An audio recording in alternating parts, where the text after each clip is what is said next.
तो मतलब उस टाइम भी हालात ऐसे थे हम लोगों के घर के कि मैं दिल्ली आया और मेरे दिल्ली आने के 3 साल बाद ये बेंगलोर चले गए कमाने के लिए। अच्छा, कमाने बेंगलोर गए, ये सब जानना जरूरी है ना। मैं उस समय जब गया था तो मेरी कोई नहीं, इमोशनल नहीं होना है। संघर्ष है, संघर्ष सभी लोगों ने किया है संघर्ष, और आप लोग तो फिर क्या किया, जब मैंने जॉब छोड़ा मेरे बॉस ने बोला कि अब तुम अपना काम करोगे नहीं तो मेरा काम करोगे। वो भी एक लाइफ का बहुत बड़ा टर्निंग पॉइंट था मेरे लिए। तब मेरे लिए उस टाइम मेरी सैलरी भी 4000 तक पहुंच गई थी। और तब मैंने अपना डिसीजन लिया कि नहीं सर, मैं अब अपना काम करूंगा, और अपने बॉस के ऊपर ही 80,000 रुपये का उधार लगा दिया।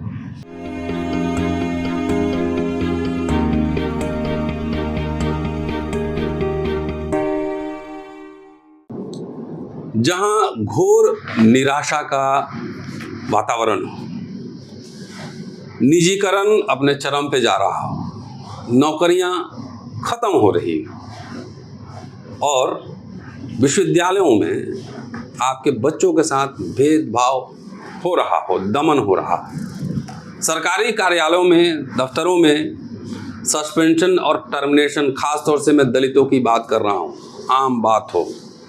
यदि उस समय कुछ इंस्पिरेशनल स्टोरी आपको दिखलाऊं तो अच्छा लगता है ना, थोड़ी मुस्कुराहट चेहरे पे आती ही होगी। दोस्तों, रतनलाल बोल रहा हूं और आप देख रहे हैं अम्बेडकरनामा।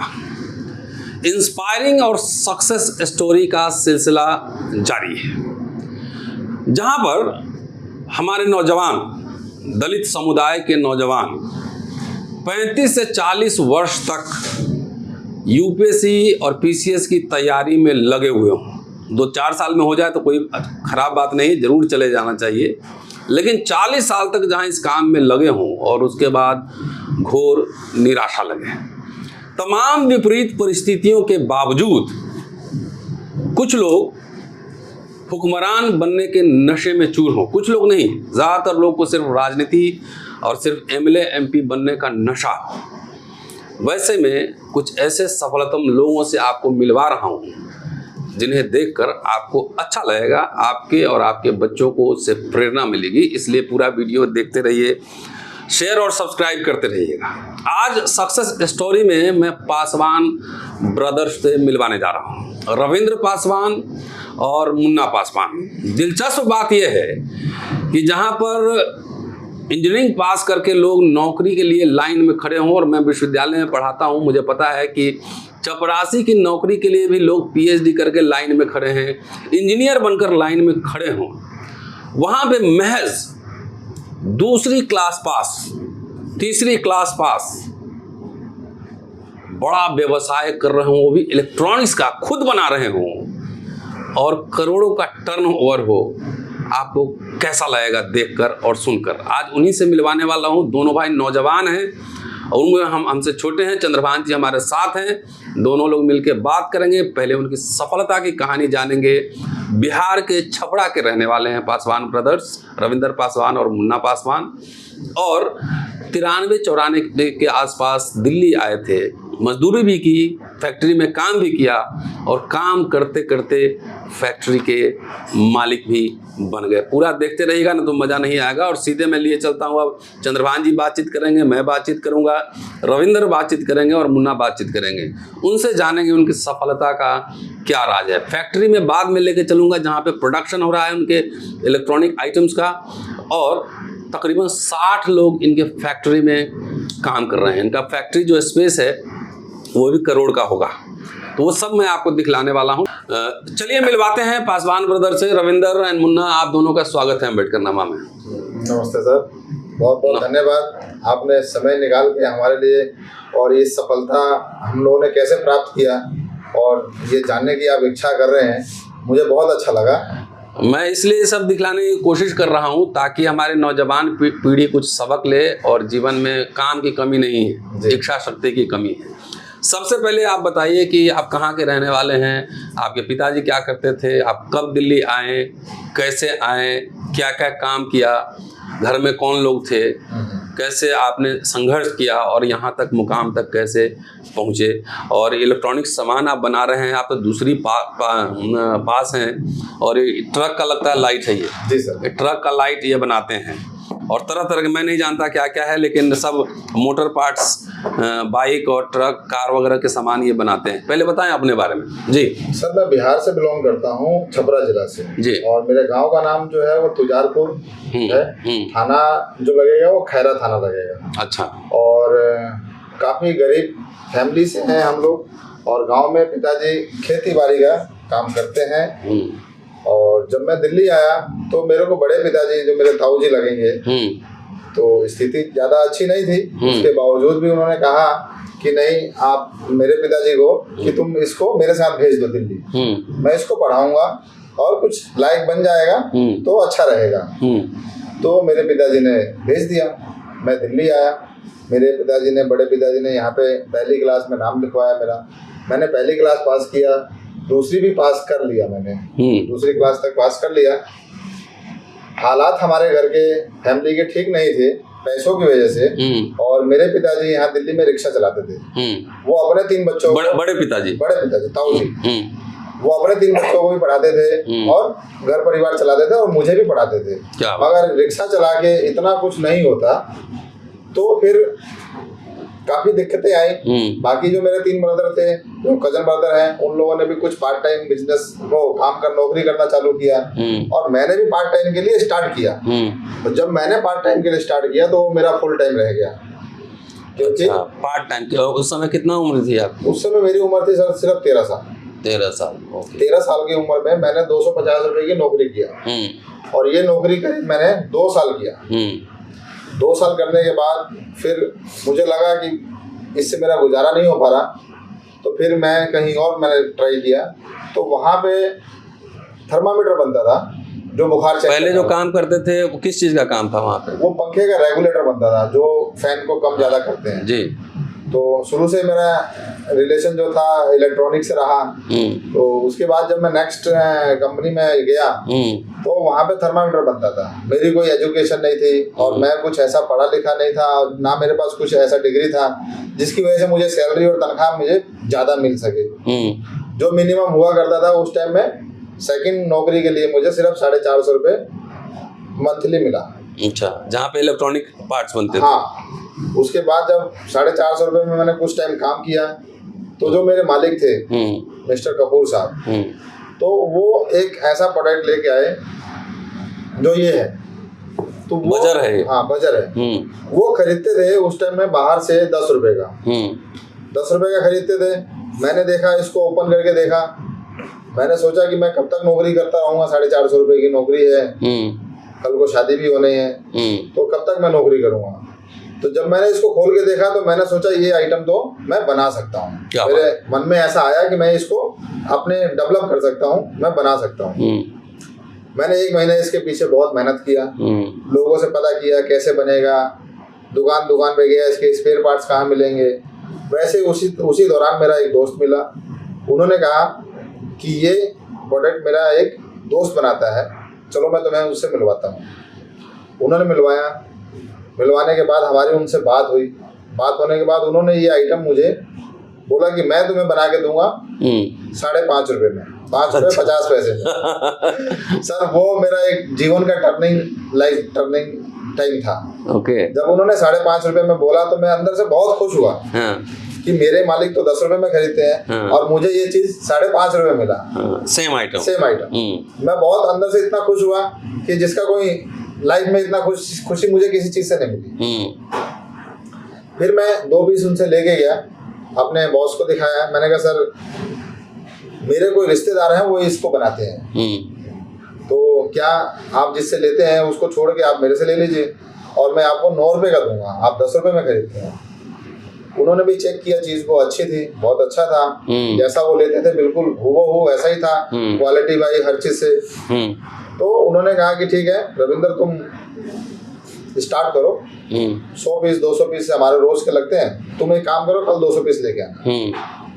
मैं रात को छुट्टी करके गया, मैंने अपने कजन को बोला कि भाई मुझे 200 पीस बना दो। उन्होंने कहा कि ठीक है, आप अगले दिन सुबह सुबह ले जाना।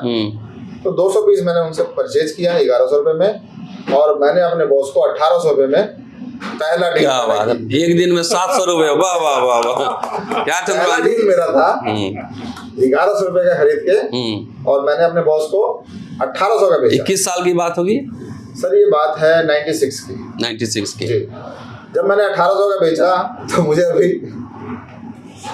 तो क्या हुआ कि इमोशनल हो रहे हैं। हाँ,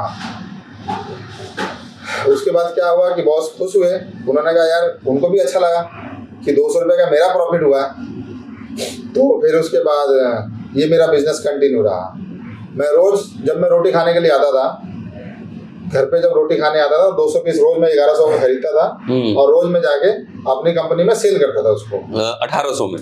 700 रुपये रोज मुनाफा। 700 रुपये रोज। सैलरी महीने का 450। 450 सर। क्या बात है। 450 रुपये सैलरी, मुनाफा रोज का 700 रुपये होने लगा।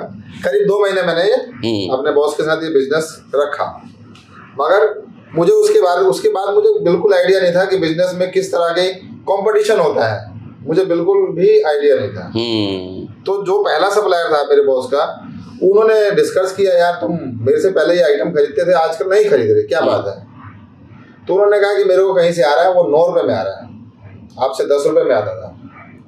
तो उन्होंने क्या किया कि भाई उनका कस्टमर परमानेंट कस्टमर था, वो 8 रुपये में कर दिए। वो 9 रुपये किए, बोले ठीक है आपको 9 रुपये में आ रहा, हम भी आपको 9 रुपये में दे देंगे, कोई बात नहीं आप मुझसे लो।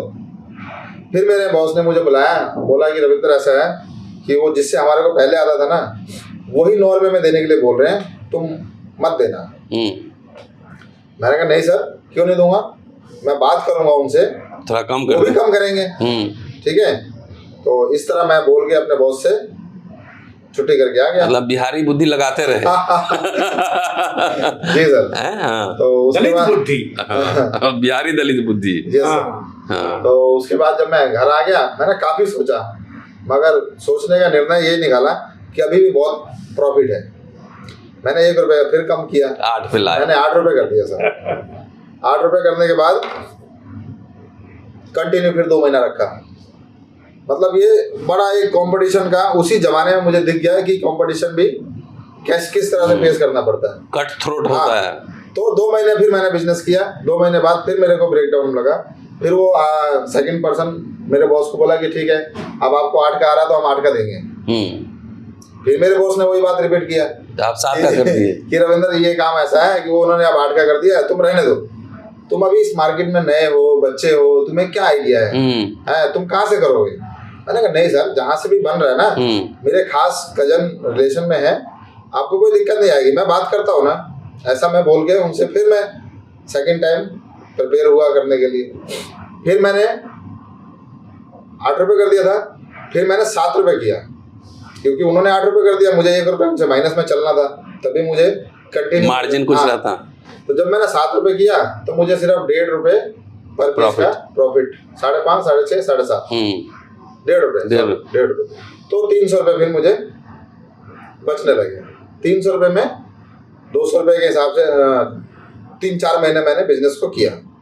उस दौरान मेरे पास जो पैसा सेविंग किया मैंने पर्सनली, वो करीब 70-80 हज़ार रुपये, 4.5 रुपये तनख्वाह, लेकिन 450 रुपये तनख्वाह, और मालिक के 80,000 रुपये 80,000 रुपये मैंने सेविंग कर लिया। अब मेरे को पैसा रखने के लिए सोचना पड़ा कि मैं क्या करूं।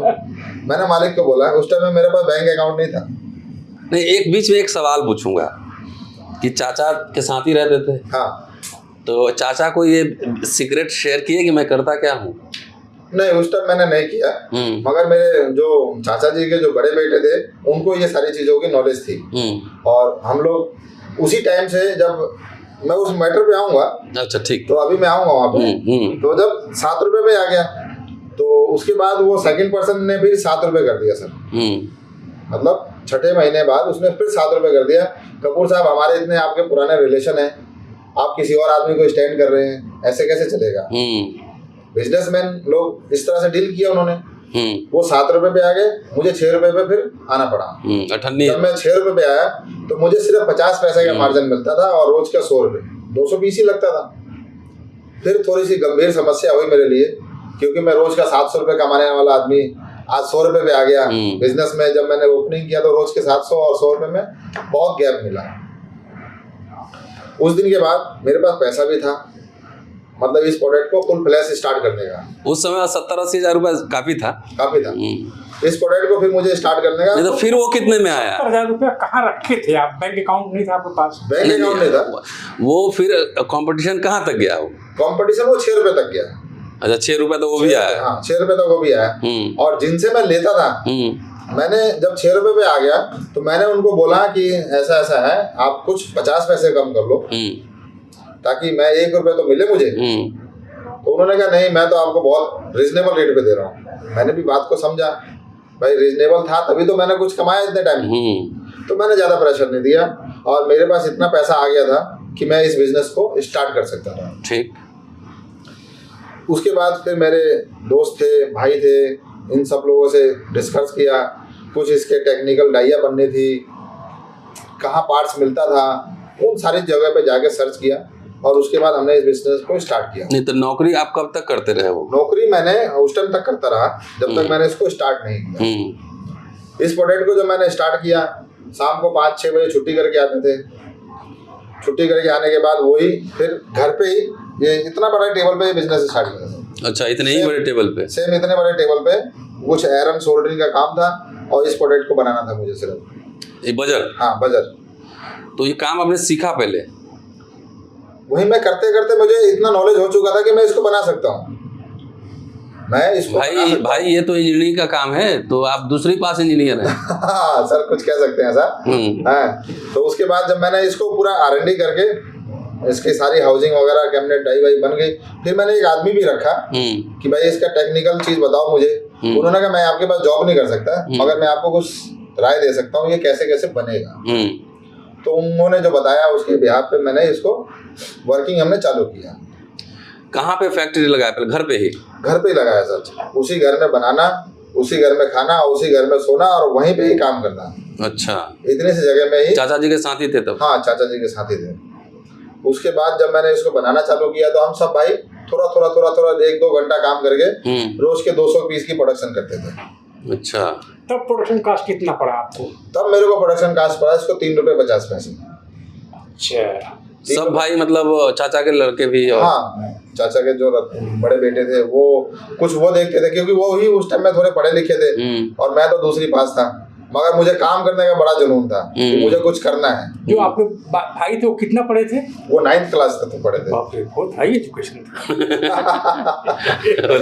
यही तो दिखाना है लोगों को। नहीं, देखिए मैं ये कहना चाहता हूँ कि आज दुनिया में देखिए जिन अश्वेत लोगों के पैरों में लोहे की बेड़ियां डाल करके, जिनको निग्रो कहते थे, गुलाम बना के अमेरिका में बेचते थे लोग जाके, तो बाजार लगती थी गुलामों का, जिनके पैरों में बेड़ियां डाल करके लोग ले गए, सबसे फास्ट वही दौड़ते हैं। ब्लैक सबसे ज्यादा स्पोर्ट्स में आगे।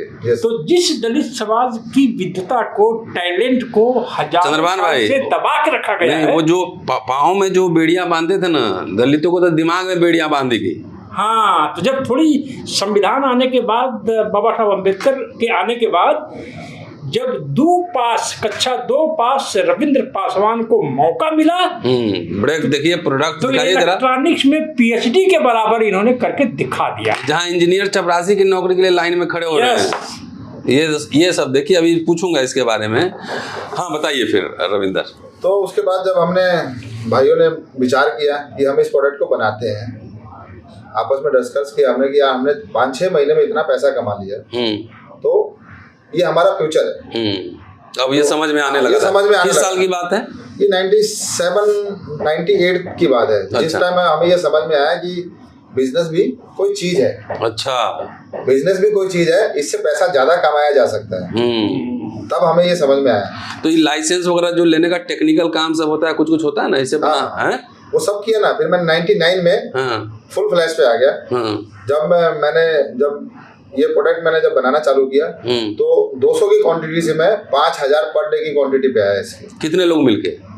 करीब उस टाइम मेरे पास 99 में 10 लोग थे। अच्छा, सबको सैलरी पे आपने रखा? सबको सैलरी पे रखा और 5000 की क्वांटिटी पे आए।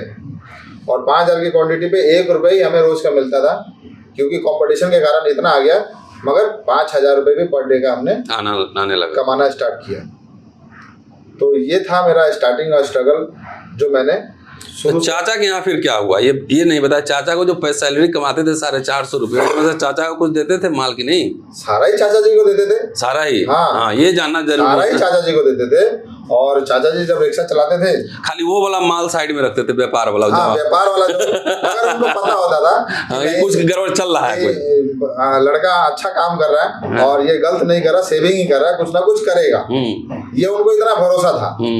और सैलरी का जो सिस्टम था वो लगभग उस टाइम में हम सब भाई जॉब पे लग चुके थे। अच्छा। क्योंकि घर की स्थिति ऐसी नहीं थी कि सिर्फ पिताजी रिक्शा चला के हम 4-6 भाइयों को पढ़ा लिखा सके और खिला पालन पोषण भी कर सके।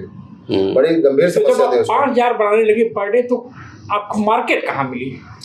मार्केट स्टेप बाय स्टेप एक दूसरे से, जैसे अब मैंने कपूर साहब से जहाँ मैं जॉब करता था उन्हीं को देना चाहिए, उनको दिया, उनकी भी फिर क्वांटिटी बढ़ी, 200 से वो 400-500 पे आए। फिर उसके बाद हमने इसके ऊपर ना, उस टाइम हमने इस पे नाम प्रिंट किया। तब उस टाइम हमारे को ब्रांडिंग समझ में आया कि अगर हम इस पे कुछ लिख के भेजेंगे तो लोग हमें ढूंढेंगे। अच्छा, ब्रांडिंग क्या नाम? ओम। किस साल किया है उन्होंने? 99 में। तो अच्छा, इसका टेक्निकल जो पोर्शन होता है, जैसे टेक्निकल पोर्शन मतलब मैं कह रहा हूँ सरकारी, इसमें कि लाइसेंस लेना होता है, ISI मार्क लेना होता है, कुछ कुछ होता है ये सब? हाँ, बिल्कुल होता है सर। तो उसके बगैर तो आप प्रोडक्शन वैसे मार्केट में कर नहीं सकते हैं। तो आपने क्या इसको प्राइवेट लिमिटेड कंपनी बनाया या प्रोप्राइटर में रखा है अभी? और मैंने सन 2000 में टिन नंबर उस टाइम में आता था, सन 2000 में टिन नंबर ले लिया। कौन स्मॉल मिनिस्ट्री है उसी में आता है ना? MSME में उसी में है ना? हाँ। अच्छा, वो सारा फॉर्मेलिटीज पूरा है। हाँ। ठीक है। फिर यहाँ कब आए ये? यहाँ पर आपकी शायद 5 दुकानें हैं। यहाँ पे मेरे पास 7 छोटे यूनिट है, लघु उद्योग टाइप के। मतलब 7 कमरे हैं ना इस तरह के? DSIDC के। अभी चल के देखेंगे अभी। और ये जब आप दिल्ली में आकर के 13 साल की उम्र में, और इसी उम्र में, अभी ज्यादा उम्र नहीं होगी आपकी? मैंने बहुत कुछ किया। 32-35 साल मैंने बिजनेस के लिए जब मैंने शायद बीच में कुछ स्टोरी रह गई मेरी। हाँ, वही बोलिए। जब मैंने जॉब छोड़ा, मेरे बॉस ने बोला कि अब तुम अपना काम करोगे, नहीं तो मेरा काम करोगे। वो भी एक लाइफ का बहुत बड़ा टर्निंग पॉइंट था मेरे लिए। तब मेरे लिए उस टाइम मेरी सैलरी भी 4000 तक पहुंच गई थी। और तब मैंने अपना डिसीजन लिया कि नहीं सर, मैं अब अपना काम करूंगा, और अपने बॉस के ऊपर ही 80,000 रुपए का उधार लगा दिया। क्या बात है! अपने बॉस के ऊपर ही 80,000 का उधार लगा दिया। मेरे बॉस के पास कम से कम उस जमाने में 30 लेबर, और उसमें एक मैं भी। मगर मैं एक ऐसा लेबर था कि मेरे मालिक के पास 80,000 रुपये मैंने उधार लगा दिया कि आपसे लेनदारी है मेरे को, और काम भी कर रहा था। मगर मालिक इनका कर्जदार हो गया। अभी भी संपर्क में है? हाँ, संपर्क में है, मगर रेगुलर में नहीं रहते, कभी दिखते हैं तो हाय हेलो होती है।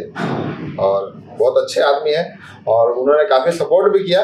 मगर होता है कि भाई बिजनेस एक्सपैंड होने लगता है। एक टाइम पे 2 नाव पे आप पैर नहीं रखेंगे, तो शायद मुझे ऐसा लगता है कि उन्होंने यही मुझे सिखलाया, पॉइंट बताया है कि नहीं तुम मेरा करोगे, नहीं तो अपना करो। ठीक बात। तो मैं उसको बहुत बड़ा एक मूल मंत्र समझ के फॉलो करता हूँ कि नहीं, अगर शायद उन्होंने उस टाइम में ऐसा नहीं बोला होता तो मैं आज यहाँ तक भी नहीं पहुँचता। तो घर से फैक्ट्री को बाहर कब निकाले? घर से फैक्ट्री को बाहर निकालने में सर कम से कम भी लगा 3-4 साल। 3-4 साल, 2003-4 के आसपास? हाँ, 2003 में हमने बाहर निकाल दिया। कहाँ पे? 2003 में फिर हम ख्याला, हमारा एक ख्याला है ना, जानता हूँ, वहाँ हम लोग रहते थे। और उसके अलावा एक हमने अलग से 50 गज का स्पेस लिया, जिसमें फिर हमने एक फैक्ट्री लगाया। और उसके बाद हम लोग प्रॉपर ऑफिस टाइप का थोड़ा बनाया ताकि बैठने उठने के लिए, मतलब पूरा बिजनेस को समझने लगे कि इसको कैसे मूव किया जाए। तो उसके बाद फिर ये अभी तो तक ख्याला में जहाँ रहते थे चाचा जी, एक कमाने वाले, शुरू में जब आए होंगे तो वहाँ कहाँ पे रहते थे? एड्रेस क्या था? एड्रेस था E249 DDA कॉलोनी ख्याला। अच्छा, DDA कॉलोनी थी। तो कितने कमरे थे उसमें? एक कमरा था 25 गज का। 25 गज का ना? वो किराए पे होगा? हाँ, किराए पे? नहीं, वो तो हमने हाँ, वो किराए पे। नहीं, चाचा जी तो किराए पे ही रहते होंगे। 25 गज का कमरा में कितने लोग रहते थे? 25 गज के कमरे में हम लोग रहते थे सर 4 भाई, 5 भाई और बड़े पिताजी 6 लोग। बड़ी माता जी एक्सपायर कर चुकी थी, तो उसके बाद से हम लोग 5 भाई और पिताजी उसी में रहते थे, बनाते थे 25 गज में। 25 गज में। और उसमें जो है तो चिकन उकन कितना दिन पे बनता था? चिकन उकन तो सर कभी बन जाता था 15 दिन पे। 15 दिन पे? तो आज हम लोग को चिकन खिलाएंगे? बिल्कुल खिलाएंगे सर, क्यों नहीं खिलाएंगे। क्या चंद्रमान भाई? दिल्ली में 13 साल की उम्र में जब आप आए दिल्ली में बहुत ठंडी पड़ती है विंटर्स में, तो कभी आपने ठंडक का एहसास किया कि रजाई नहीं है मेरे पास? बहुत एहसास किया सर। जब हमारे घर में 25 गज की जगह में एक चारपाई पे जब सोते थे 2 आदमी ऊपर और 3 आदमी नीचे, तो रजाई की भी जरूरत नहीं पड़ती थी। अब चाउमीन टाइप से सोए तो कभी ऐसा भी है कि दिल्ली में आने के बाद किसी दिन किसी वजह से बगैर रात को खाना खाए सो गए आप? बहुत बार ऐसा हुआ, ऐसा बहुत बार हुआ। जब मैं स्टार्टिंग की 2095 की जब मैं बात कर रहा हूँ बिजनेस करने से पहले की, बहुत बार ऐसा हुआ कि दोपहर को खाने के लिए हमारे पास नहीं होता था। दोपहर को हमारे पास खाने के लिए नहीं होता था, तो किसी के सामने बैठते नहीं थे, हम लोग ऊपर चले जाते थे छत फैक्ट्री के टॉप पे, वहाँ भरपेट पानी पीते थे और उसके बाद आराम से आधा घंटा रेस्ट करते थे। कई बार ऐसा हुआ लंच के समय जी। अभी एड्रेस कहाँ है रहने का? अभी मेरा एड्रेस है तिलकनगर में रहता हूँ, अनमोल वाटिका। और वो बंगला खरीदा वहाँ पे 1 फ्लोर? हाँ, फ्लोर खरीदा है, बहुत अच्छा है। 100 गज का L टाइप। शादी कब हुई ये बताइए? शादी सर 99 में। अच्छा, शादी हुई कहाँ? बिहार में ही? बिहार में। अच्छा, अब कितने बच्चे हैं? मेरे 3 बच्चे हैं। सब अंग्रेजी स्कूल में पढ़ते हैं? बिल्कुल सर। देखिए ये इम्पोर्टेंट बात है। नहीं, पर जो हमारे दलित नौजवान हैं जो 37 साल 40 साल की उम्र, मुझे कई बार लोग बुरा भी मेरी बात को हम लोग को भी बुरा मानते हैं, क्योंकि वो सरकारी नौकरी या राजनीति के बियॉन्ड लोग दुनिया नहीं देख रहे हैं। और इनकी स्टोरी ये देखनी चाहिए कि 13 साल की उम्र में दिल्ली आए, लंच के समय खाना नहीं है, कभी कभी तो पानी पी करके लंच समझ लेते थे, और अपनी मेरिट इन्होंने दिखाया मौका मिला तो। और आज जो है 60 या 60 लोग हमारे पास अभी इस टाइम 60 लोग और इस अभी जो आप लोग यूनिट देखेंगे ना, ऐसे ऐसे यूनिट हमारे पास 3-4 और भी, इसके अलावा भी जैसे ख्याला में भी हमारे पास 2 यूनिट और हैं। मतलब 25 लेबर हमारी ख्याला में है और 45 लेबर। हमारी दिलचस्पी इसमें है, लेकिन कुछ और जानने में भी है। जी सर, बोलिए ना। पिताजी चाचा जी हैं? हाँ है। तो पिताजी कहाँ हैं? मेरे पिताजी गाँव में।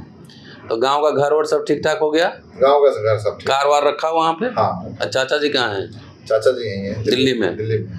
तो उनका भी अब ठीक ठाक हो गया फ्लैट? ठीक है, सब लोग साथ में ही हैं। साथ में ही हैं? हाँ, एक ही बिल्डिंग में? एक ही बिल्डिंग में नहीं, मैं अलग रहता हूँ। हाँ। बाकी मुन्ना और इसके साथ ही बाकी लोग मेरे जो चाचा जी के हैं, चाचा उसी में फ्लोर लिया हुआ? हाँ, नहीं वो अपना जड़ से अपना है, वो पूरा अपार्टमेंट अपना? वही तिलक नगर में?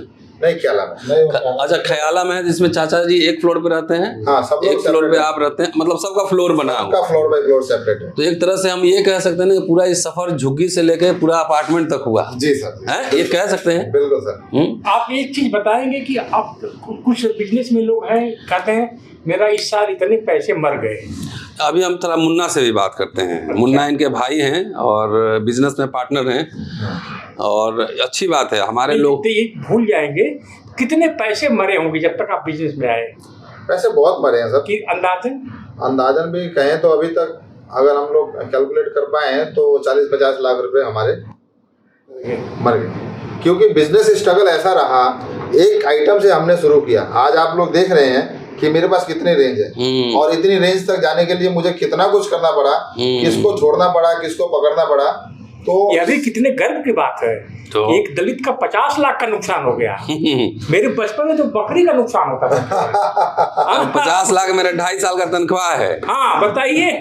25 साल से नौकरी कर रहा हूँ, और 2.5 लाख क्या 3-4 काट पीट के जितना मिलता है वो 3 साल का तनख्वाह है 50 लाख रुपए। देखिए 2 तक पढ़े हैं, लेकिन मनु के विरुद्ध इन्होंने तो आज मिलवा रहा हूँ आपको दूसरी और तीसरी पास एक्सपर्ट इंजीनियर से। रेंज पे भी बात करूंगा, लेकिन छोटे भाई मुन्ना हैं। और सबसे बेहद दिलचस्प बात यह है कि खास तौर से हमारे दलित समाज में जब भाई को थोड़ा पैसा हो जाता है ना, तो दूसरे भाई को लात मार कर तुरंत खिसक जाता है। हाँ, ये हमने देखा है बहुत, कि जैसे पैसा आता है वैसे सबसे पहले जो आप ही का पैसा ले लेगा, और जब आएगा पैसा उधर लात मार के निकल जाएगा। बिल्कुल सर, हमने भी देखा है ऐसा। मगर ये ऊपर वाले का गॉड गिफ्ट है कि हमारे मेरे सागा भाई और कजन ब्रदर, चाचा, सब लोग साथ काम कर रहे हैं। कभी इस तरह का पैसे के मामले में या परिवार के मामले में नो कंफ्यूजन, मैटर ही नहीं आता, कोई कंफ्लिक्ट नहीं। बिल्कुल।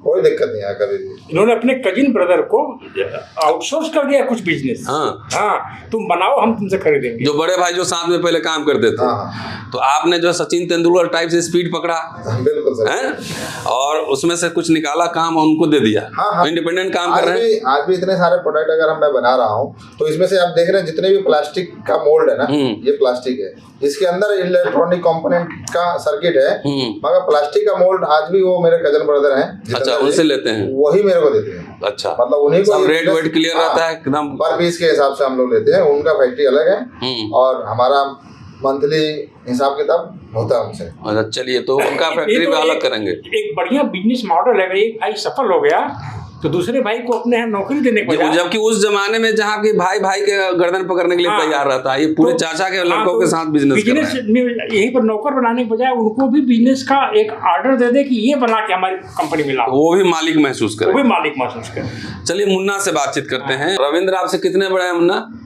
4 साल बड़े हैं। आपका जन्म कब हुआ था? मेरा 1984 में है। तो आप 80 के हैं? हाँ। चलिए, तो बताइए मुन्ना, अपने 80 में मैं दिल्ली पढ़ने आया, JNU में। मैं 91 में आया। हाँ मुन्ना, अपने बारे में बताओ, कैसे कहाँ तक पढ़ाई किए, गांव से कब दिल्ली आए, कैसे आए? पढ़ाई तो सर 1 से 2 क्लास किया पढ़ाई मैंने गांव में ही? गांव में किया। अच्छा, ठीक है। गांव में पढ़ाई किया, उसके बाद फिर मैं, अब गांव में कोई रहता नहीं था, भाई लोग तो यहाँ पे आ गए थे, मैं गांव में रहता था। तो मतलब उस टाइम भी हालात ऐसे थे हम लोगों के घर के कि मैं दिल्ली आया और मेरे दिल्ली आने के 3 साल बाद ये बेंगलोर चले गए कमाने के लिए। अच्छा, कमाने बेंगलोर गए? ये सब जानना जरूरी है ना। मैं उस समय जब गया था तो मेरी, कोई नहीं, इमोशनल नहीं होना है। संघर्ष है, संघर्ष सभी लोगों ने किया है संघर्ष, और आप लोग तो फिर क्या किया? ठीक है। तो आप बेंगलोर में क्या करते थे? आप बेंगलोर में क्या किया? फिर उसके बाद ये बेंगलोर चले गए।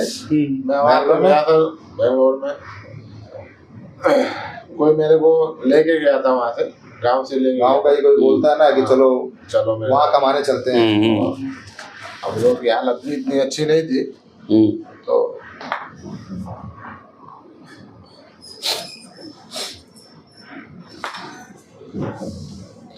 पिताजी ने भेज दिया हमारे को। फिर वहाँ पर मैंने 2-3 साल काम किया। किस चीज में? अरे मार्बल। इतना इमोशनल क्यों हो रहा है? बता सही से जो है। बताइए, आप बहादुर लोग हैं, आज आप एम्प्लॉयर हैं। बिहार में कहता है कि ऊपर आसमान नीचे पासवान। थोड़ा मगर पुराने दिन याद आते हैं ना, तो बहुत। वहाँ पर फिर मैंने मार्बल पॉलिश का काम किया था। अच्छा, पॉलिश का? हाँ, लेबर का काम किया, जो पॉलिश के करते ना। मेरे को वहाँ पे जो कारीगर लोग थे वो मेरे को कचरे के बाल्टी दे देते थे, जो मशीन से कचरा निकलता है घिसने के बाद, दूध जैसा रहता है। हाँ। उसको उठा के तुम फेंको इसको बाहर। फिर मेरे को भी बहुत मन करता था मशीन चलाने का। फिर 6-7 महीना मैंने काम किया। फिर मालिक को मैंने बोला, सर मेरे को ये मशीन सिखवाओ किसी को बोल के, तो मैं करूँगा, नहीं तो मैं काम छोड़ दूंगा, मैं गाँव चला जाऊँगा। फिर बोला ठीक है। फिर उसने बोला कि ठीक है, इसको भी ट्राई दो, ये भी सीखेगा। फिर मैंने मशीन चलाना सीख लिया। फिर वहाँ पे जिसके बाद में मैं काम करता था ना, उसने भी मेरे पे बहुत भरोसा किया। उसने सब कुछ मेरे को ही दे दिया काम वाम करने के लिए, तुम काम कराओ। 4 लेबर थे उसके बाद, 5वां मैं था। तो फिर उसने सब कुछ मेरे को दे दिया, बोला तुम काम कराओ, तुम आओ जाओ, साइड ये है वो है जो भी है, उसने मेरे ऊपर सौंप दिया। फिर मैंने वहाँ पे 2 साल काम किया लगातार कंटिन्यू। जब एक बार घर से निकला तो 2 साल के बाद आया। फिर मैं कितना दिन, कौन साल में आए? मैं 98 में गया था। अच्छा, 2000 में लौटे? हाँ, 98 में गया था, 2000 में लौटा वहाँ से। तो लौटने के बाद फिर बड़े भैया गए थे गाँव। हम लोगों का दिल्ली में मैं सेटल कर चुका था, काफी संघर्ष था मेरा उस दौरान। फिर जब मैं गाँव गया तो फिर हम लोगों ने आपस में बात किया कि अब तू बेंगलोर किस लिए जाएगा, अब हमारे साथ ही चलो। तो उसके बाद इस करीब 2000 में या 2000 में दिल्ली ये भी मेरे साथ आ चुके थे। और उसके बाद से सर हमारी और इनकी जर्नी एक साथ चल रही है। कितने भाई हो?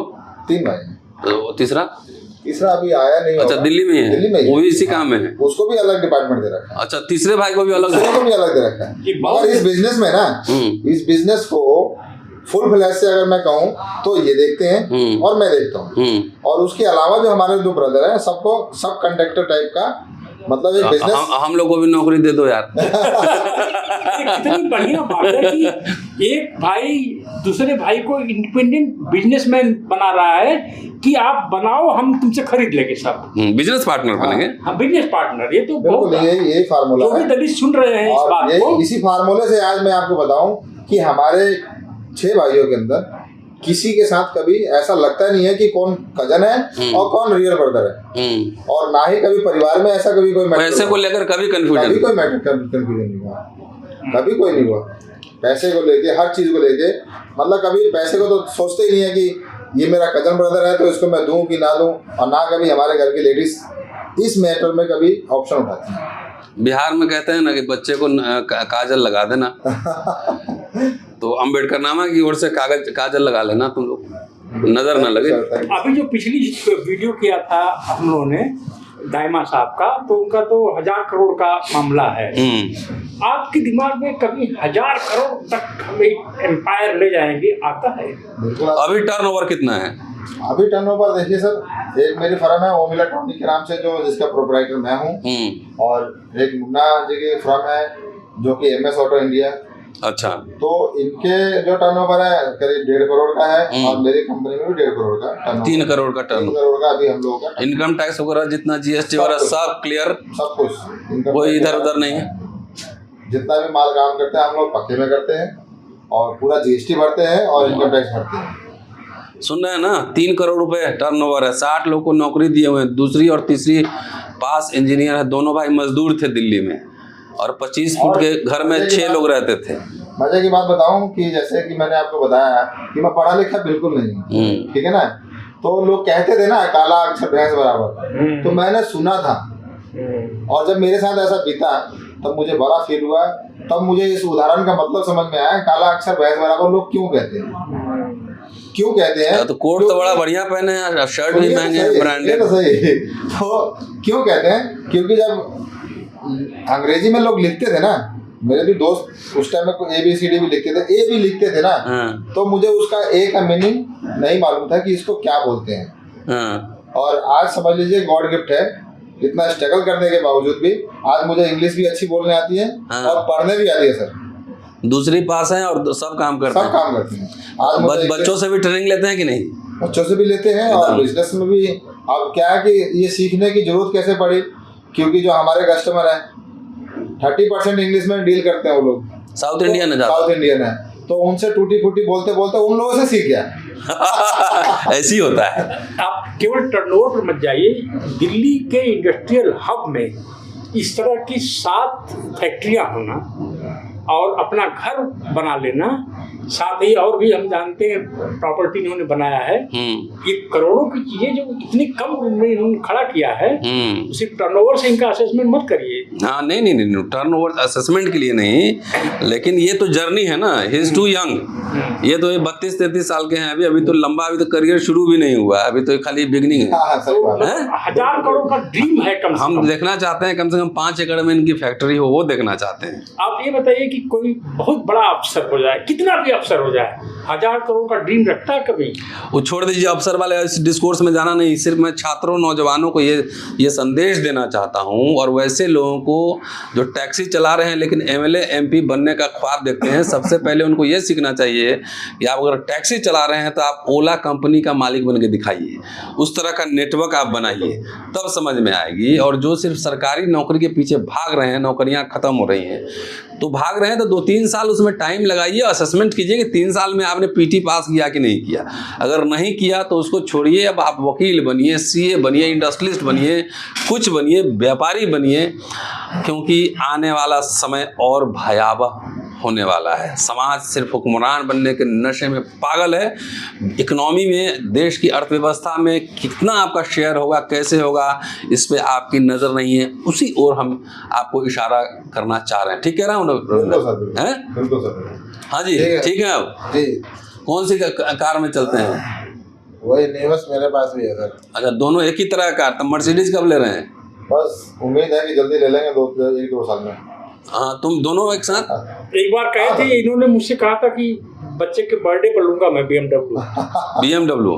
हम लोगों को घुमा देना। BMW में मेरा पर्सनल इंटरेस्ट है। अच्छा, मैं चाहता हूँ कि दिल्ली में संसद मार्ग पर 14 अप्रैल को 100 BMW लगे। BMW और मर्सिडीज आदि वगैरह की 100 कारों का एक मार्च निकले। पीछे आप लगाए बुद्धा। जी सर। बाबा साहब अम्बेडकर को मानते हैं? बिल्कुल मानते हैं सर। ग्रेट। और भगवान बुद्ध को बिल्कुल हम लोग चरण स्पर्श जरूर करते हैं, इसलिए हमेशा आशीर्वाद के लिए रखा हुआ है। तो अम्बेडकर वादी जो एक्टिविस्ट आते हैं चंदा वगैरह मांगने के लिए, तो देते हैं ना आप? Good good. अच्छा, ये बताइए, बिजनेस आप इतने दिन से कर रहे हैं और दिल्ली में रह रहे हैं और बिहार के रहने वाले, तो हम लोग सब बात समझ, मैं भी बिहार का ही हूँ, तो हम लोग इस समाज का नब्ज समझते हैं। वो गांव से ही शुरू हो जाता है, वो फिल्म का ट्रेलर सब शुरू हो जाता है। अच्छा।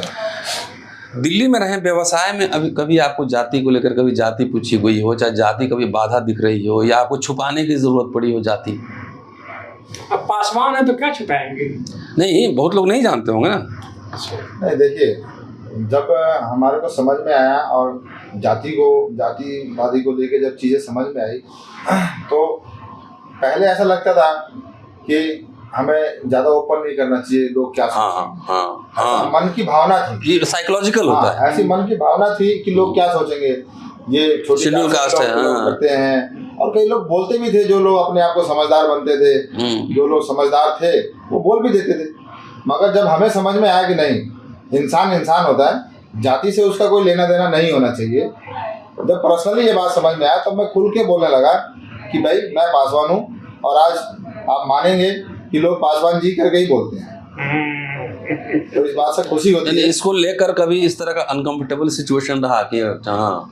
थोड़ा सा रहा, मगर वो पर्सनली रहा, क्योंकि वो उन्होंने सेठ जी का इंटरव्यू किया, तो उन्होंने कहा कि मैं तो टाल ठोक के जाति बता के धंधा किया मैंने। कोई जाति पूछता था तो मैं कहता था कि ब्याह करना है क्या? हाँ, मेरे साथ भी ऐसा ही है, मगर कभी इस तरह से दिक्कत नहीं आई। मगर जाति मैंने छुपाने की कभी कोशिश नहीं किया, बढ़ चढ़ के हिस्सा लिया कि भाई हम इस जात से बिलोंग करते हैं तो करते हैं। तो तुम्हारे की शादी हो गई है? कितने बच्चे हैं? 2 बच्चे हैं। क्या, कौन क्लास में पढ़ते हैं? एक अभी 8th में गया और एक 5th में गया। इंग्लिश में पढ़ता है ना? टाटा अंग्रेजी बोलता है। कौन स्कूल में है? डीएवी में है दोनों? हाँ, बच्चे दोनों डीएवी में। तुम्हारे? मेरे रामाकृष्णा सीनियर सेकेंडरी। अच्छा, सीनियर सेकेंडरी में। चलिए, वेरी गुड। अंग्रेजी बढ़िया से पढ़ाना है, हार्वर्ड का, ऑक्सफोर्ड, कैम्ब्रिज भेजना है पढ़ने के लिए।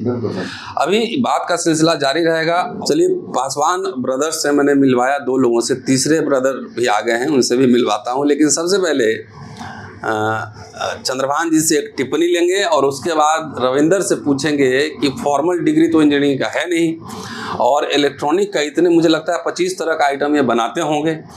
इसकी क्या प्रक्रिया है, इसका पूरा सर्टिफिकेशन होता होगा, कैसे बनता होगा, क्या होता है, ये जानने की कोशिश करेंगे। और उसके बाद जहाँ इसका प्रोडक्शन होता है, अगर ये इजाज़त देंगे तो उस प्रोडक्शन हाउस में लेकर चलेंगे और आपको दिखाएंगे कि रविंदर जो सब भाई हैं कितने मेहनत करते हैं। चंद्रभान जी, आपकी एक प्रतिक्रिया, उसका प्रोडक्ट दिखाऊंगा। मैं नौजवान दलितों को यही कहना चाहता हूँ कि जिसने भी कभी जिंदगी में मनुवाद के विरुद्ध, मनुस्मृति के विरुद्ध स्लोगन लगाया हो, बाबा साहब ने मनुस्मृति को जलाया था, तो ये बात समझ ले कि पासवान जैसे लोग, ग्रोवर जैसे लोग, दायमा साहब जैसे लोग, महावीर प्रसाद जैसे लोग और शेठ सतपाल, इन लोगों ने मनुवाद पर हमला कर दिया है असली। क्योंकि मनुवाद में लिखा है कि अस्पृश्य को धन बनाने का अधिकार नहीं है। तो साफ चुनौती दे रहे हैं, साफ चुनौती दे रहे हैं। दू पास दलित समाज का व्यक्ति 60 लोगों को एम्प्लॉयमेंट दिया है और दिल्ली जैसी इंडस्ट्रियल बेल्ट में 7 इनके फैक्ट्री शेड्स हैं। वाह, ताली बजा दीजिए। अरे मैं तो सोचता हूँ मुझे रोज ऐसे दलित देखने को मिले, तो इसीलिए तो घुमा रहे हैं आपको। हैं? कितना एपिसोड देख लिए? अरे बहुत अच्छा लग रहा है। मैं समझता हूँ कि मेरे जीवन की इच्छाएं पूरी हो रही है। तो मैगजीन निकालने से ज्यादा लोग इसमें देख रहे हैं।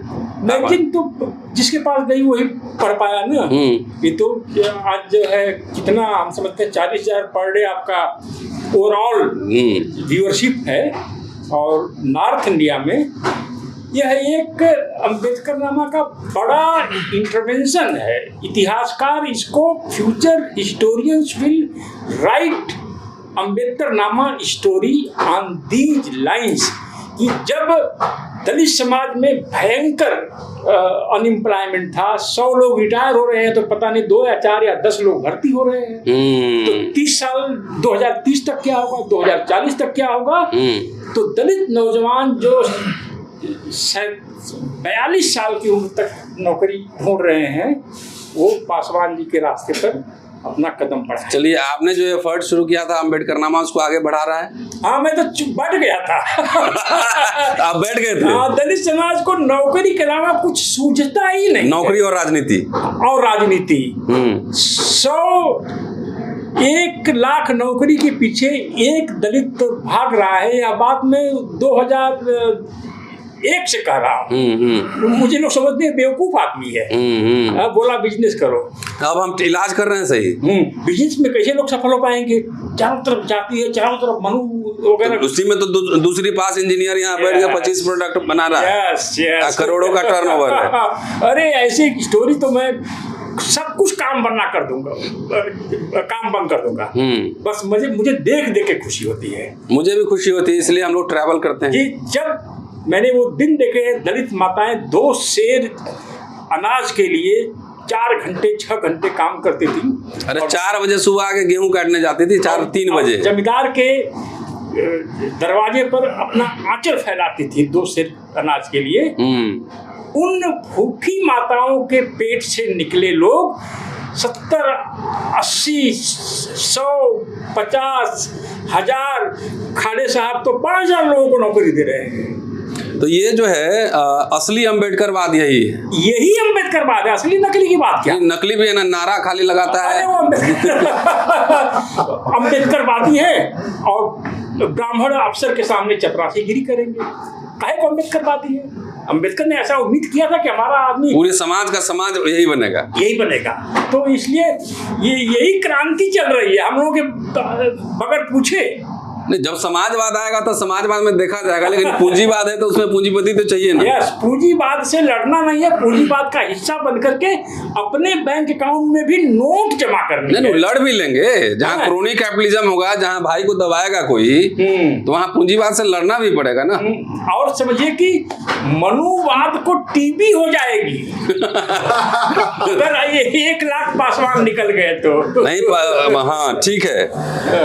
चलिए बताइए रविंदर, ये आपके प्रोडक्ट हैं और आपके बड़े भाई आ गए हैं जो आपके पब्लिक रिलेशंस को भी देखते हैं और बिजनेस पार्टनर भी हैं।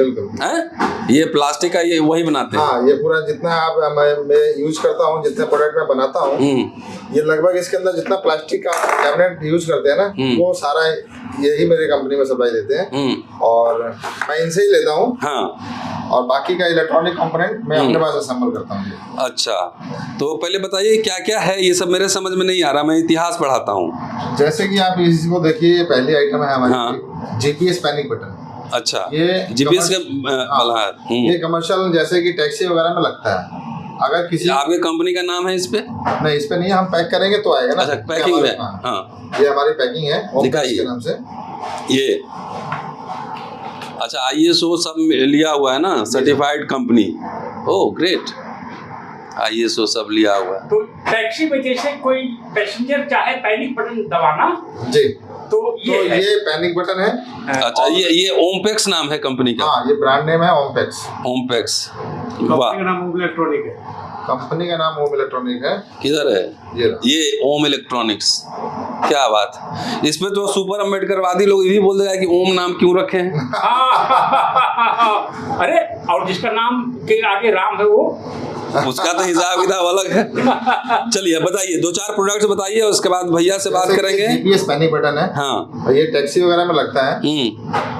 जैसे कि किसी पेशेंट को जो गाड़ी में बैठा है, अगर उसको कुछ अनकंफर्टेबल फील होगा तो ये पैनिक बटन प्रेस करेगा। जो जीपीएस का जो सिस्टम है, या तो गाड़ी स्टॉप होगी या उनके सर्वर में जाके मैसेज मिलेगा, तो उसी टाइम इमरजेंसी में जो भी डिसीजन लेना होगा वो लेंगे। इस तरह के जीपीएस पैनिक बटन के हमारे पास बहुत सारे मॉडल हैं।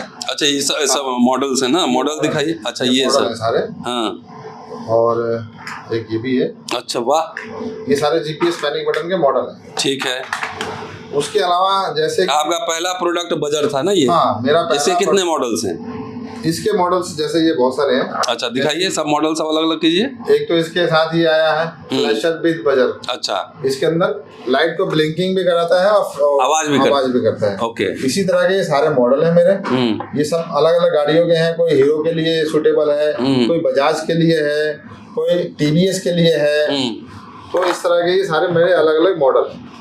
ये हॉर्न के लिए रिले एप्लीकेबल है, ये लगता ही लगता है हॉर्न के साथ। और ये होंडा एक्टिवा का स्टार्टर सेल्फ रिले है, जो सेल्फ के लिए कंपलसरी है, लगेगा ही लगेगा। और ये पल्सर के लिए सेल्फ रिले है सर। बाइक पल्सर के लिए सेल्फ रिले है।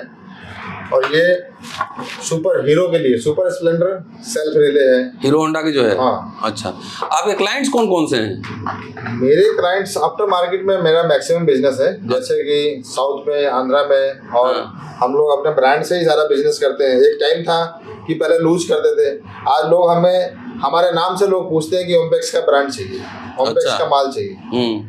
तो इस तरह से आप साउथ में, आंध्रा में अगर सर्च करेंगे तो लगभग लोग हमें इस नाम से जानते हैं। तो ये सब प्रोडक्ट हीरो होंडा ये सब में कंपनी में जाता है?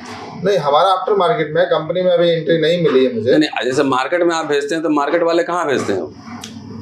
Local replacement market. अच्छा, अभी कंपनी से आपका कोलैबोरेशन नहीं हुआ है, लेकिन फ्यूचर में करेंगे। वही हम लोग मांग कर रहे हैं ना, सप्लाई डाइवर्सिटी। हाँ, वही मांग कर रहे थे। वही था कि कंपनी अगर कोई 500 करोड़ का बिजनेस कर रही तो उसमें से शेड्यूल ट्राइब को भी उसका एक शेयर मिले, उसमें 50 करोड़ 60 करोड़ का मिले। वो डिमांड में चंद्रभान जी काफी उस पर लड़े। बाइक है जो कौन सी बाइक है? हीरो के लिए सेल्फ रिले है ना ये। हाँ, और कौन सी बाइक है के लिए? ये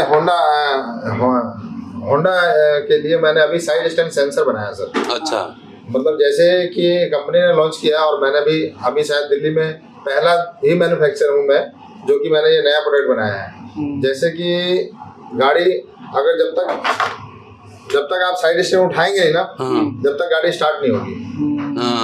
तो ये अभी हमने नया प्रोडक्ट, ये आपने इजाद किया है इसको? बिल्कुल सर, बिल्कुल, क्या बात, पूरा कंप्लीट प्रोडक्ट हमने बनाया। चलिए, आपके बड़े भाई साहब हैं और उनसे जरा जानते हैं कि अपने बारे में बताइए साहब जरा।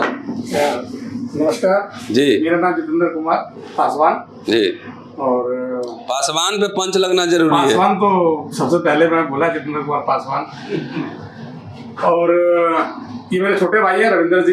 आपके बारे में बता चुके हैं वैसे काफी चुके, लेकिन कभी मैं बड़ा था, अब ये बड़े होने के सारे। क्या बात है, ये तो फख्र की बात है। जी बिल्कुल, मेरे फख्र की बात है। उन्होंने सारे भाइयों को बहुत तरीके से, बहुत सिस्टम से सेट किया, और सब लोग अपना अपना यूनिट चलाते हैं। इसमें से एक यूनिट मेरा ये है कि प्लास्टिक के जितने प्रोडक्ट हैं वो मेरे पास मेरे प्रोडक्ट से निकलता है, जो मैं इनको देता हूँ। मैन्युफैक्चरिंग ये छोटे भाई देख लेते हैं, ट्रेडिंग मतलब बेचना, सेल्स, सारा सिस्टम जो है वो मतलब एक आदमी ऑनरशिप कर रहा है, वो रविंदर जी हैं। और ये सब नाम के छोटे हैं, बाकी ये सारी जिम्मेदारी में बड़े होने के लिए नहीं। क्या बात है, ताली बजा दीजिए इस पे।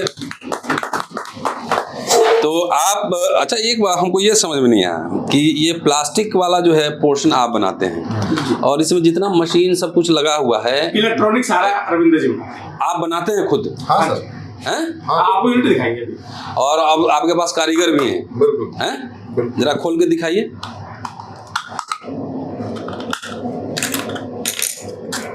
ये सब आपका बनाया हुआ है? हाँ, क्या बात है, पूरा असेंबली भाई, असेंबली कंपोनेंट है। हाँ। रिले हैं, ये स्विचेस हैं। और ये भाई इतना आपको ज्ञान कैसे काम करते करते आया है? बिल्कुल सर, सारा ये एक्सपीरियंस है मेरा, और करते करते इतना तजुर्बा हो गया कि आज मैं कुछ भी, मैंने कहा नहीं, पढ़ाई लिखाई में मैं जीरो रहा, मगर आज मुझे इसके बारे में इतना अनुभव है कि मैं देख के कुछ भी बता सकता हूँ। अच्छा, कि इसमें क्या है, क्या कमी है, क्या है।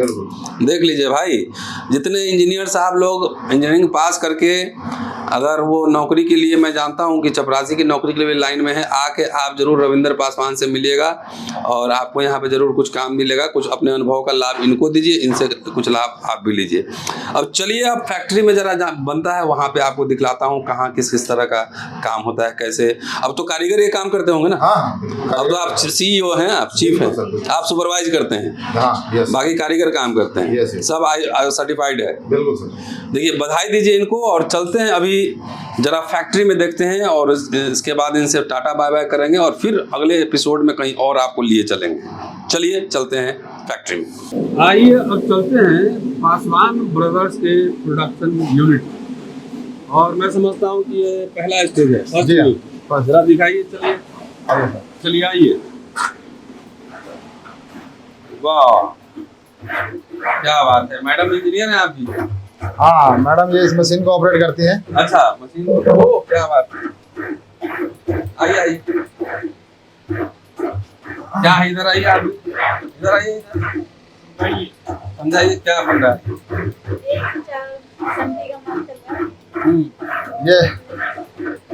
ये एसएमडी मशीन है सर। हाँ। ये इम्पोर्टेड है, बाहर की मशीन है। अच्छा, ठीक है। ये मतलब समझ लीजिए कि अकेले ये मशीन कम से कम 10 लोगों का काम कर रही है। 10 लोगों का काम कर रही है, 10 स्टाफ का काम कर रही है अकेले। अच्छा, पहले सोल्डिंग से ऐसे करते थे वही? हाँ, पहले ये इस काम के लिए हमारे को 10 आदमी रखने पड़ते थे जो मैनुअल सब चीजों को डालते थे। आज ये काम ऑटोमेटिक मशीन कर रही है हमारा। अच्छा, ये उससे बन के निकला है? नहीं, वो जो मैंने दिखाया था वो देखा ना मैडम, जो किया हुआ था। वायर काटने वाली मशीन चालू कर मुन्ना। हाँ, ये दिखाइए जरा। ये रॉ है? हाँ, रॉ है ना ये? हाँ, ये इस मशीन से असेंबल हो गया है। ये सारे कंपोनेंट इस मशीन से लगे हैं। अच्छा, इसमें लग जाएंगे सब में? हाँ। जो छेद है, ये ऊपर दिख रहा है ना आपको, ये इस मशीन से कंपोनेंट लगे हैं। अच्छा, अब ये देखिए यहाँ पे, अब इस मशीन ने पूरा वर्क कर दिया। अब इसको हटा के दूसरा फ्रेश लगा रहे हैं। अच्छा, ये फ्रेश है ना, इसमें कुछ नहीं है? नहीं, ब्लू सिर्फ लगा हुआ है। Okay, wire cutting. चलिए मैडम, आप कितना पढ़ी हैं? क्या मैडम 10वीं पास है। 10वीं पास है? कोई बात नहीं है, लेकिन काम तो आ रहा है। बड़े इंजीनियर से ज्यादा पढ़ी हैं। अब चलाइए, दिखाइए कैसे चलता है। ओ, आपने कंप्यूटर ऑन किया? अब उसमें फिल हो जाएगा ना? हाँ, यहाँ से ये कंपोनेंट पिक करके यहाँ प्लेसिंग कर रहा है। अच्छा, प्लेसिंग कर रहा है। ओह, क्या बात। और यहाँ क्या होता है आप बताइए?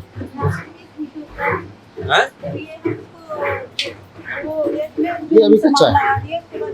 ये अभी इसको में डालेंगे तो ऐसा पक्का हो जाएगा। अच्छा, किसको डालेंगे जो उसमें से निकलेगा? हाँ, ये अभी इसको अभी ये एकदम कच्चा है, इसको हाथ लगाएंगे गिर जाएगा। ये अभी इसमें डालेंगे। अच्छा, देखिए, दिखाइए, इधर आइए, इधर आइए, इधर आइए। अब डालें इसको।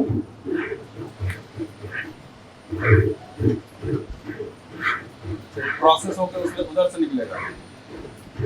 हाँ, वहाँ से कंप्लीट होकर निकलेगा। अच्छा,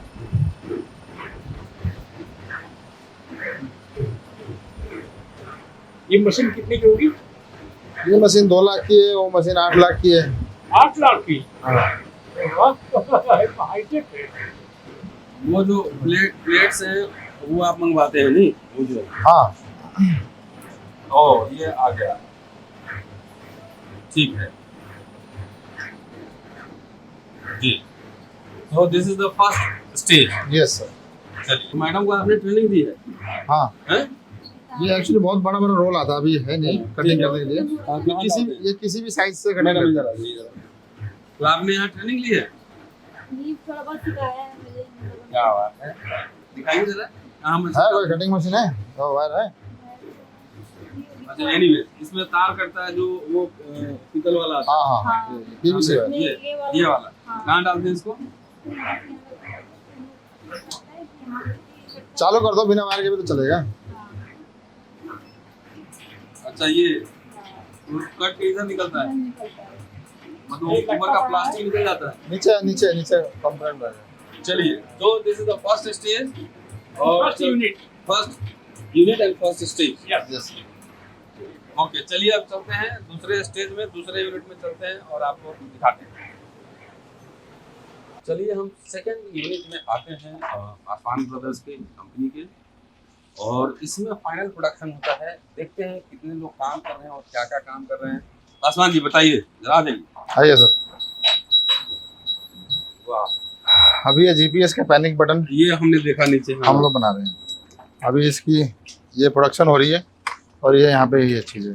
अभी ये हमारा एक प्रोडक्ट है फॉग लैंप, जो गाड़ियों के फॉग लैंप होते हैं ना, उसका ये स्विच है। अच्छा, फॉग लैंप का स्विच है। अच्छा, तो ये उसकी ये अभी फाइनल हो गया, हाँ, पैक। ये आज की प्रोडक्शन है हमारी। अच्छा, और वहाँ ऊपर जो आपने दिखाया था वो वहाँ से बन के यहाँ आता है। हाँ, वहाँ से कुछ असेंबल, और कुछ पार्ट्स लगते हैं। जैसे कुछ पार्ट्स वहाँ से लगेगा मशीन से, उसके बाद इसको मैनुअली जो वर्क होगा वो यहाँ पे मैनुअल यहाँ पे होगा इसका। अच्छा, जैसे ये चिपका रहे हैं। हाँ, जितने मैनुअल काम है वो यहाँ पे होंगे। अच्छा, जैसे कि उस मशीन से इतना सारा काम हुआ था, ये कॉम्पोनेंट लगे थे, ये काट के उसको काट के निकालते नहीं हैं। वो यहाँ मैनुअल कटिंग होगा और मैनुअल यहाँ पे वही जो प्लेट से वो मैनुअल कटिंग होते हैं ना, फिर नहीं वो तोड़ते हैं फिर हम लोग, वो टूट जाता है। टूट जाता है। हाँ, उसके बाद यहाँ पे ये जैसे सोल्डरिंग हो रहा है, अच्छा, ये सोल्डरिंग हो रहा है ना। ये वन टाइम में ये पूरा सोल्डरिंग हो गया। जरा सा। आइए सर।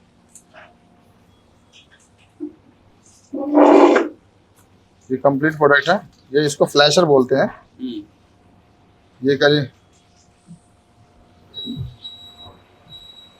आज हम ऐसा होता है कि कभी फ्लैशर की लाइन चल रही है, कभी रिले की लाइन चल रही है, तो ऐसा करके हम लोग चेंज करके कभी कभी अलग से यूनिट चलाते हैं। तो आज हमारे यहाँ पे फ्लैशर बन रहा है। अच्छा, खाली फ्लैशर का ही काम फ्लैशर होगा। का ही चल रहा है। ओह, इधर भी वही काम सब चल रहा है। हाँ, क्या बात। उधर भी पूरा फ्लैशर का ही आज। हाँ, ये पूरा फ्लैशर ही है। तो एक दिन में कितना फिनिश प्रोडक्ट निकाल देंगे? एक दिन में हमारे पास कम से कम फ्लैशर की 5 से 6 हज़ार पीस की प्रोडक्शन है अभी। ये भैया के यहाँ बनता है ना ये? हाँ, ये भैया के पास बनता है। चलिए, बहुत शानदार। अच्छा, महिलाएं भी काम कर रही हैं। जरा इधर चेहरा दिखाइए जरा। क्या नाम है आपका? आपका काम करने इधर में देखो, इधर मजा आता है?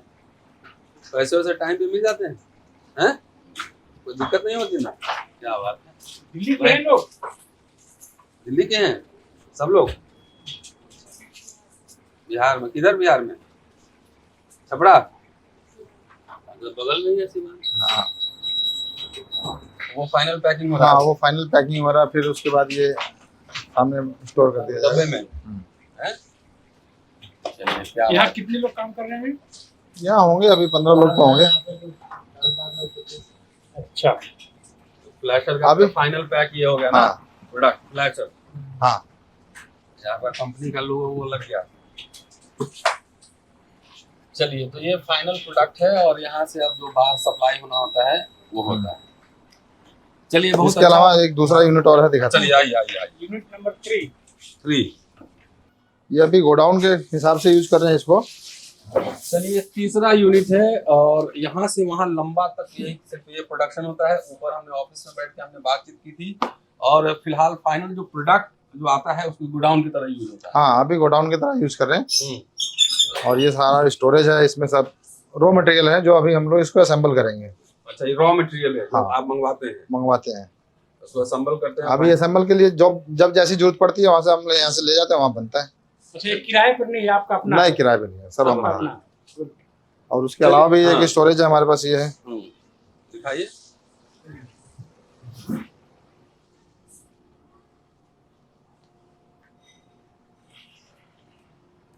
ये पूरा गोडाउन है। अरे वाह, बहुत बड़ा है। क्या बात है। ये तो सामान पैक है, ऑर्डर का पैक है ना सामान। ये आपकी प्रॉपर्टी किराए पर हाँ, नहीं? किराए पे नहीं, अपनी। ये ये पूरा सब गोडाउन पैक है। ऑर्डर। हाँ, हैं? ये जिस हिसाब से ऑर्डर आता है बस हमको कार्टून रिलीज करना होता है। अच्छा, जिस हाँ। बना के रख दिया ऑर्डर आया, रिलीज बिल्कुल, किए। बिल्कुल। उसी हिसाब से। चंद्रभान भाई कुछ कहना चाहेंगे? अरे, कितनी बड़ी बात है कि ये तीसरे रूम में आए हैं ना, हाँ, चौथा है। चौथे में एक दलित समाज के व्यक्ति का कहा दिल्ली के इंडस्ट्रियल हब में इतने बड़े बड़े 4 रूम हो, प्रोडक्शन यूनिट हो पूरी, 4 प्रोडक्शन यूनिट हो, कितनी बड़ी बात है। अरे ऐसा ही समाज को सीख लेना चाहिए, ऐसा ही अम्बेडकरवादी होना चाहिए। चलिए एक रिसर्चर शोधार्थी होने के नाते हमारा जो फर्ज है, हम अपना फर्ज पूरा कर रहे हैं, और इसलिए कि आपको इंस्पिरेशनल स्टोरी सब इसलिए दिखलाते हैं कि इस निराशा के युग में, इस निराशा के दौर में आपके अंदर थोड़ा कॉन्फिडेंस आए, उत्साह बढ़े और चुनौतियों का सामना करने के लिए तैयार। अंतिम सवाल पूछ रहा हूँ रविंदर से कि अब आप बिहार जाते हैं, जिस गांव में आप पले बढ़े 25-30 साल पहले जी, तो वहाँ तो बहुत लोग बैठने भी नहीं देता होगा कुर्सी उर्सी पे। पहले ऐसा होता था, आज ऐसा नहीं है। आज तो पहले अब क्या होता है ये बताइए। अब हमारे जाते ही सबसे पहले कुर्सी मिलती है सर। अच्छा, और लोग बुला के भी ले जाते हैं? लोग बुला के भी ले जाते हैं, और कुछ अपने बच्चों के लिए, जैसे अपर कास्ट वाले हैं तो वो भी कहते हैं कुछ इनको भी समझाओ, आप लोगों ने तो अच्छा ग्रोथ किया, और कुछ इनको भी समझाओ ताकि ये हमारे बच्चे भी कुछ कर पाए। अच्छा, तो चाय वो पिलाते हैं, खाना? बिल्कुल सर, चाय पिलाते हैं, खाना पहले नहीं पिलाता था? पहले नहीं, पहले बहुत दिक्कत होती थी। वैसे कार्ल मार्क्स ने एक बात ठीक ही कहा था, इकोनॉमी इज प्राइम मूवर। आप उसके मोडस ऑपरेंडी से सहमत हो सकते हैं, लेकिन जब जेब में ढेउआ बोलते हैं ना सही बात है, जेब में जब माल होता है ना तो बहुत सारा बैरियर जो है ना पैसा तोड़ देता है। बाबा साहब ने थॉट्स ऑन पाकिस्तान की किताब में लिखा है, men love property more than they love freedom. Yes, कई जगह उन्होंने ये बात कही है कि मनुष्य धन से बहुत प्यार करता है, और धन प्राइम मूवर, अर्थ जो है वो मुक्ति के कई रास्ते खोलता है। हिंदुओं को देखिए, इसीलिए मनुस्मृति में जो है पुरुषार्थ लिखा है मनुष्यों में, द्विज यानी अपर कास्ट के लिए कहा है कि आपका इस पृथ्वी में आना ही पुरुषार्थ करना है, यानी आप पुरुष हैं तो आप अर्थ प्राप्त करिए। धर्म अर्थ काम मोक्ष, हाँ 4 इम्पोर्टेंट में अर्थ है, और आप जो है अर्थ नहीं कमा रहे हैं तो आप इसका मतलब है कि मनुस्मृति के साथ है, और खूब ज्यादा अगर अर्थ पैसा कमा रहे हैं तो इसका मतलब खुलेआम जो है चुनौती देकर मनुस्मृति पर हमला कर रहे हैं। चलिए एक और यूनिट, और इसमें देखते हैं क्या चल रहा है, बताइए पासवान जी। सर ये असेंबल हो रहा है फ्लैशर विद बजर, जो गाड़ियों में अच्छा लाइट के साथ साउंड भी, अच्छा साउंड भी देता है ऐसे। हाँ, ये लाइट के लिए है, लाइट भी और प्लस साउंड भी। तो आजकल मार्केट में अलग अलग डिफरेंट साउंड की डिमांड है, तो एक बर्ड साउंड हमने ये लॉन्च किया है। अच्छा, मतलब हाँ, अच्छा, मतलब एक सॉफ्ट साउंड है और अच्छा साउंड है। तो ये बर्ड साउंड का फ्लैशर विद बजर बोलते हैं उसको, फ्लैशर विद बजर। हाँ हाँ हाँ, ये असेंबलिंग, फाइनल असेंबलिंग हो रहा है सर? हाँ असेंबली हो रहा है।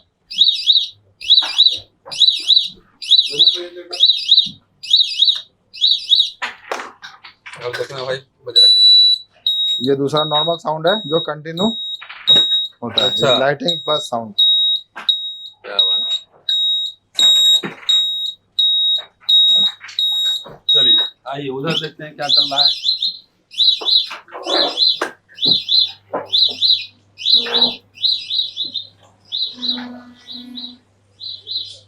अच्छा,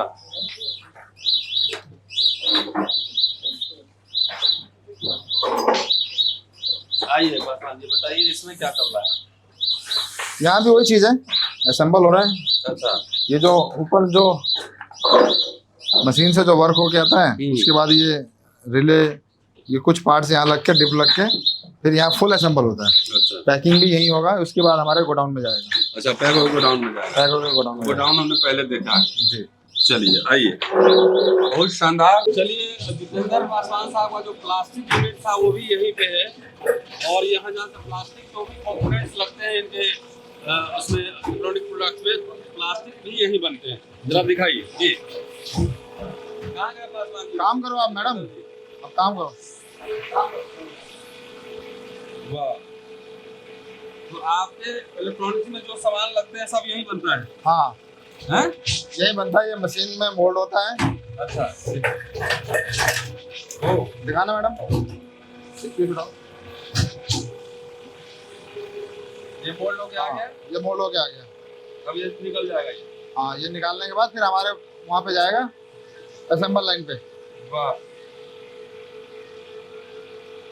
क्या बात। चलिए सब भाई मिलके और बड़ा काम कर रहे हैं, बड़ा प्रोजेक्ट है। हाँ इसमें भी वही होता है ना, मोल्डिंग होता हाँ, ये दोनों मोल्डिंग मशीन है। है। ये मशीन कितने का हुआ?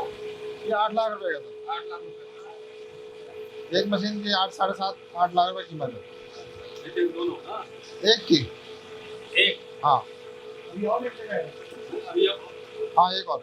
एक और आइए दिखाते हैं कैसे बन रहा है, कैसे काम हो रहा है।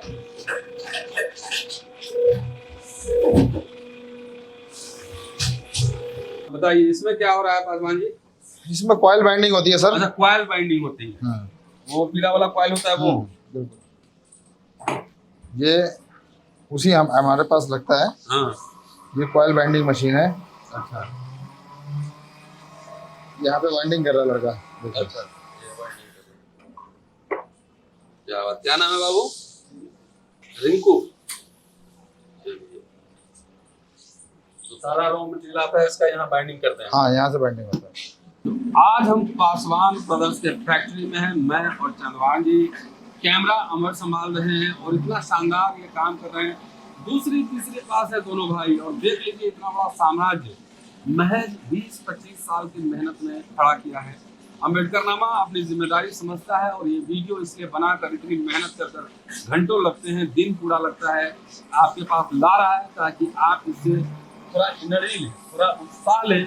इसलिए अम्बेडकरनामा परिवार पासवान जी को शुभकामना देता है और चाहता है कि जल्दी से जल्दी अगले 10-20 साल में ये 1000-2000 करोड़ का अंपायर खड़ा करें और उसके मालिक बने। ये हमारी दुआ है और इसके लिए जो भी मदद होगा हम लोग BMW पहले हो जाएगा, लेकिन 2-4 हजार करोड़ का अंपायर होगा तो मिलने में और अच्छा लगेगा। और जितनी यूनिट्स हमने आपको दिखाई, हम चाहते हैं कि इनके पास 5 एकड़ का पूरा फैक्ट्री हो जिसमें एकदम 5 स्टार टाइप से पूरा कंपनी एस्टैब्लिश हो। उस समय जब बनेगा तभी मैं वीडियो आपको बनाकर जरूर दिखलाऊंगा। शुक्रिया, keep watching and sharing Ambedkarnama. जल्दी मुलाकात होती है आपसे अगले एपिसोड में एक नए दलित करोड़पति के साथ।